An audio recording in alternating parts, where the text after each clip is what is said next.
The state of Florida taking center stage in day 2 of the Republican National Convention. Governor Ron DeSantis and Senator Marco Rubio, who once were former President Trump's political rivals, now rallying behind him. CBS News 5's Natalie Brand is at the RNC in Milwaukee with a look.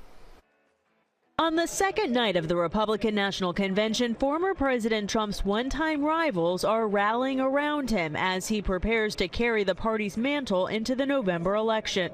Former President Trump and his running mate, Ohio Senator J.D. Vance, returned to the convention floor Tuesday night, a day after receiving their party's nomination. Nikki Haley, who is Trump's longest-lasting challenger during the primary season, spoke Tuesday night. The former UN ambassador was added to the lineup following Saturday's assassination attempt. During the campaign, she had called Trump unfit for office. Tonight, she called for unity. I'm here tonight because we have a country to save. And a unified Republican Party is essential for saving her. Also set to take the podium, Florida Senator Marco Rubio, who opposed Trump in 2016, but is now a staunch ally and was even on his short list for VP. The theme of day 2 here at the convention is safety. Among the speakers, a mom who lost her son to fentanyl-laced pills. I had those conversations with him, and fentanyl still found my son. And on February 27th, 2022, our lives were shattered and our baby was gone. Florida delegate Rebecca Harari says for her, getting tougher on crime is a priority. Where would we be without a safe country? And obviously the way we are right now is exactly that answer. What would you like to see change? We need more police. We need to refund the police. Tuesday's program also focused on border security. The Republican Party platform adopted at the convention calls for what it describes as the largest deportation program in American history. Natalie Brand, CBS News, Milwaukee, Wisconsin. By giving voice to everyday Americans, President Trump has not just transformed our party, he has inspired a movement.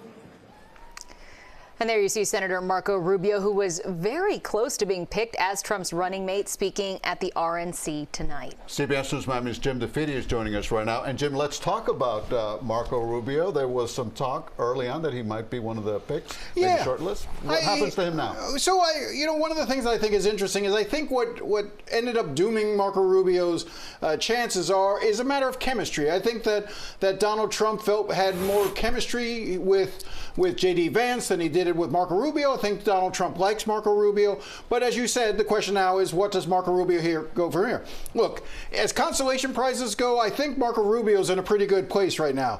He can remain in the United States Senate with the Republicans poised to take back the Senate. He could be one of the senior leaders in that. There's a lot of turnover with Mitch McConnell sort of stepping to the side. I think he could rise as, for instance, the chair of the Intelligence Committee, others. And there is a very good possibility that because he's been vetted by the Trump team, because there are people in the Trump orbit that like Marco Rubio a lot, you could see him in a Trump administration if Donald Trump could win and possibly be Secretary of State, which would be a position I'm guessing Marco Rubio would love to be the United States Secretary of State. Okay. And Rubio not the only former opponent of the president on the stage tonight. We also heard from Governor DeSantis as well as Nikki Haley there. We just heard what she had to say. Both of them, though, striking different tones, you think? This is what was fascinating to me watching the convention tonight. Usually there are two types of speeches which are given. There is the speech which is to the audience at home, the television audience, and there's a speech to the people in the convention center itself that sort of wants the red meat. Nikki Haley was talking to the larger audience, the television audience, trying to convince her supporters, her voters, those who are uneasy on some levels about Donald Trump to vote for him.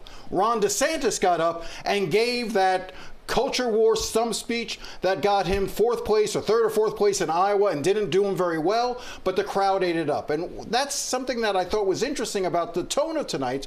We heard on the first night how this was going to be a healing tone, a bring down the rhetoric tone. Well, tonight featured Marjorie Taylor Greene, Elise Stefanik, Sarah Huckabee, and Ron DeSantis, who was just laying into and blasting and really using very sharp language. So I think that the notion of the calmness of the convention is starting to sort of fade. And my guess is by next week we'll be back to the rough and tumble of the campaign. So much for that idea. Exactly. Jim, thanks so DeFede, much. thank you.